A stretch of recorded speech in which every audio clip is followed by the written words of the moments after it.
राज्य में सामने आए कथित हनी ट्रैप प्रकरण ने अब गंभीर राजनीतिक रंग ले लिया। सूत्रों के मुताबिक इस मामले में सरकार के 70 से 75 वरिष्ठ अधिकारी और कुछ पूर्व व वर्तमान मंत्री साथ ही नेता संदेह के घेरे में है। इस संवेदनशील मुद्दे को लेकर विपक्ष ने विधिमंडल में जोरदार आवाज उठाई, लेकिन जब जवाब की उम्मीद की जा रही थी तब जानबूझकर बीजेपी कार्यकर्ताओं ने विधान भवन परिसर में हंगामा और मारपीट की यह आरोप लगाए हैं राष्ट्रवादी कांग्रेस के मुख्य प्रवक्ता महेश तपासे ने। उन्होंने आगे और क्या कहा, आइए सुनते हैं। कथित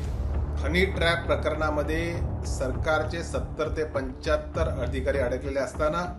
काही वरिष्ठ आजी माजी मंत्री अडकलेले असताना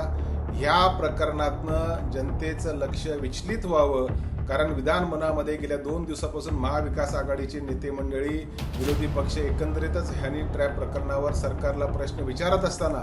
जाणून बुजून जनतेचं लक्ष विचलित करण्यासाठी आमदार पडळकर यांच्या कार्यकर्त्यांनी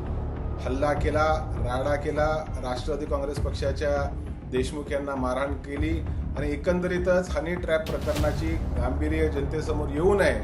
आपलं सरकार एक्सपोज होऊ नये या हेतूने हा राडा करण्यात आला असा माझा स्पष्ट आरोप आहे।